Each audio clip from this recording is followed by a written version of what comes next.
Welcome to the J&J Auto Wrecking sales video for the 1992 Jaguar XJ6, which we'll be placing up for sale on eBay.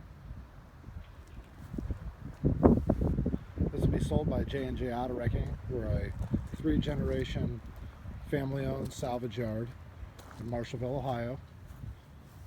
We do the majority of our business buying cars and parting them out on eBay.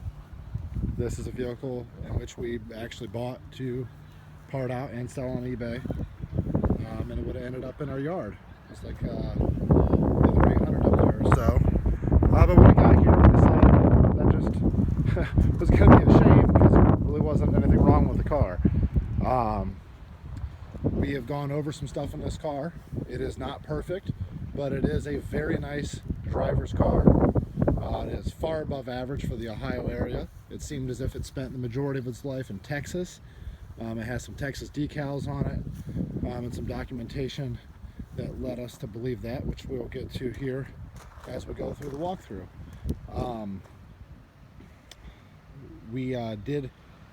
When we first acquired the vehicle, there was some issues with the steering. We replaced the steering gear rack with another used rack that did seem to take up most of the problems. The vehicle now drives very nice down the road for its age. As I said, there's still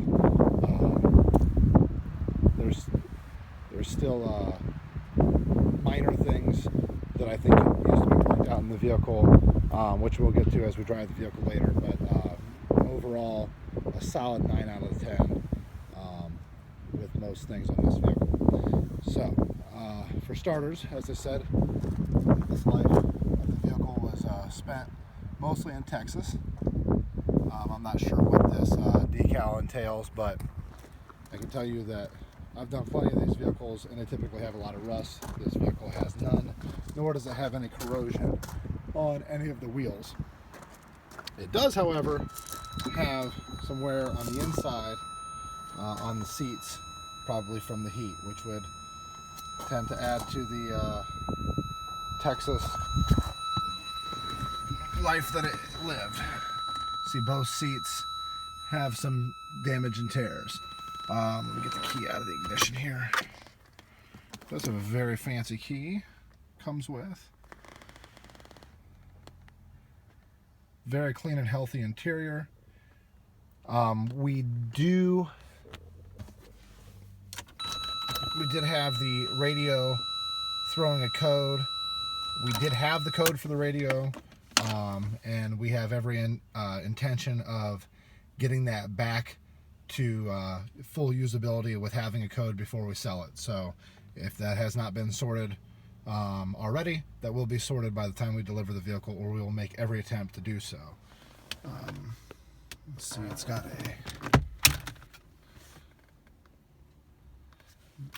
glove compartment. We have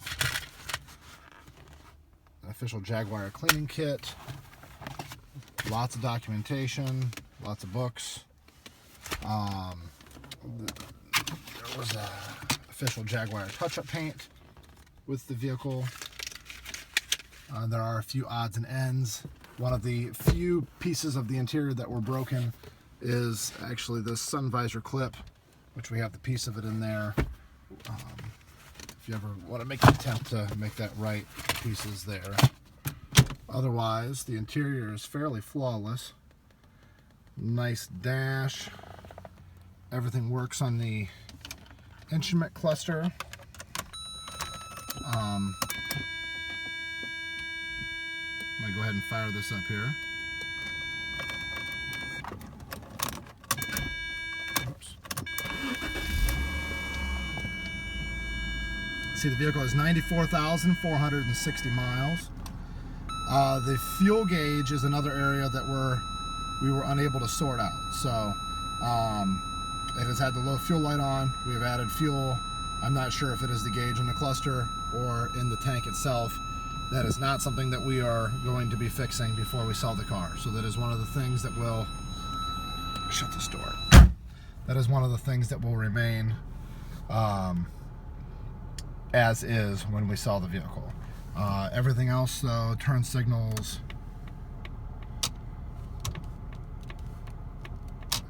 and whatnot work. Oops. Headlights work. I can able to see that right now, but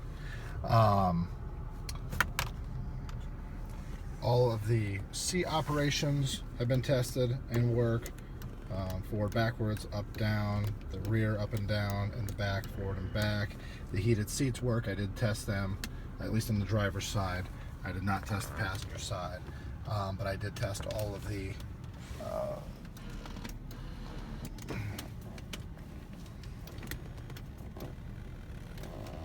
functions on this side as well.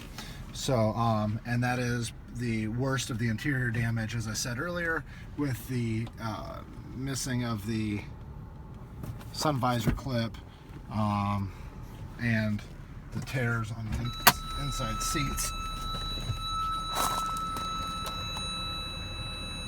Nothing too terrible. Everything else is in pretty tip-top shape. Functions as it should.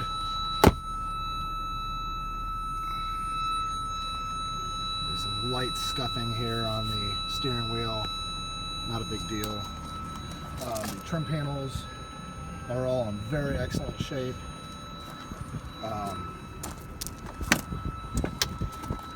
The rear seats, especially being the Van den Plas, are very nice, very cushy. Battling with sunlight here, so bear with me. All the little tables flip out and function as they should. There's little storage compartments back here. Everything flips and opens as it should. I haven't found any cocaine as of yet. Looking through the vehicle.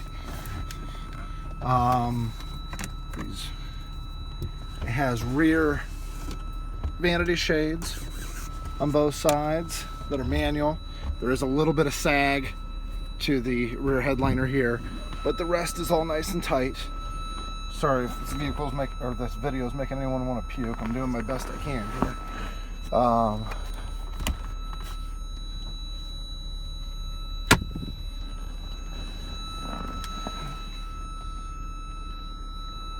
Just trying to cover anything anybody might want to see or know about the vehicle. Get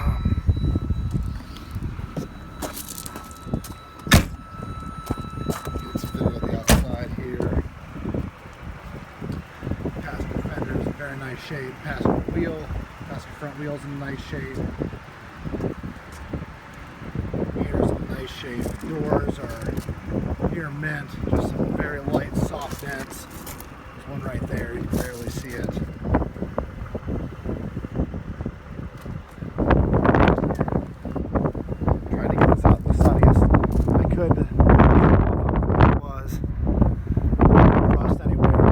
Tires have pretty decent tread on them. They are a little dry cracked. I would use them, that's why we left them on there. But they are a little dry cracked. They are Pirellis, Pirelli P4000. And what size were they? We are looking at 225 60R 16s. Bumper.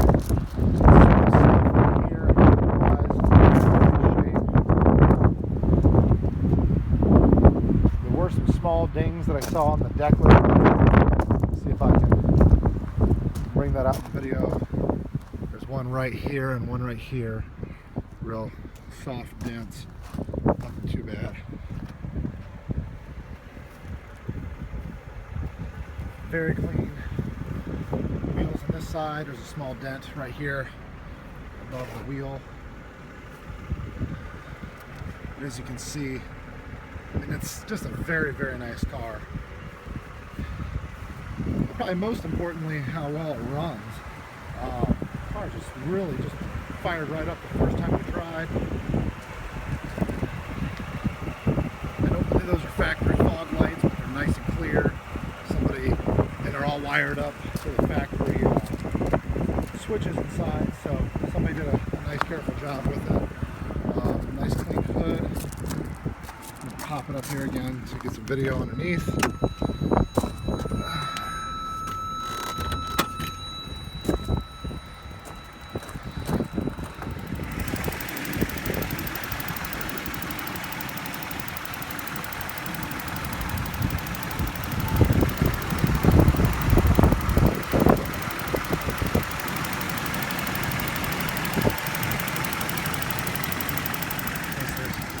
Wants the VIN to see the VIN verification on the video.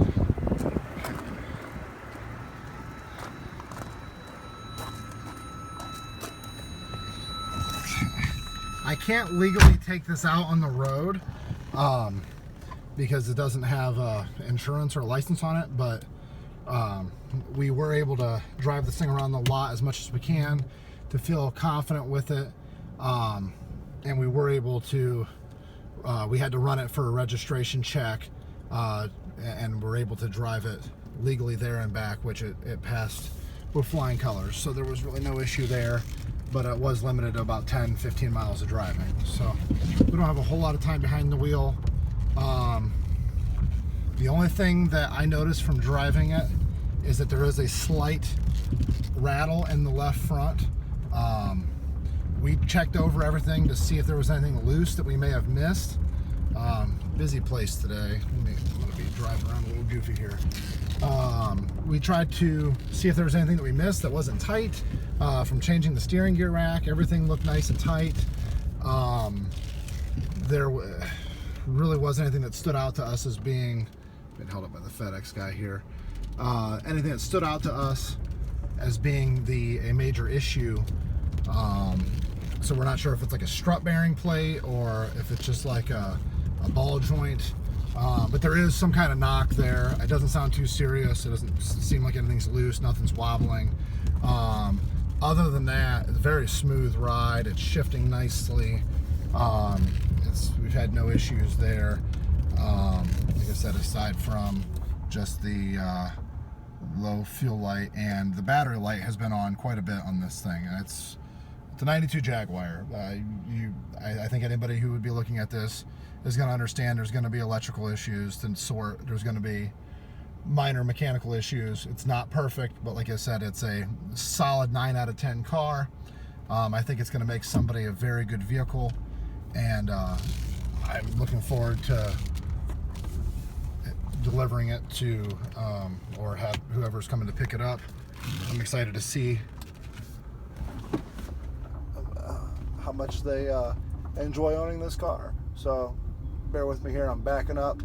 I'm gonna park this thing and we are gonna call it at that. So sorry for the one take, just trying to get this thing up and be as honest as we can with what we're selling.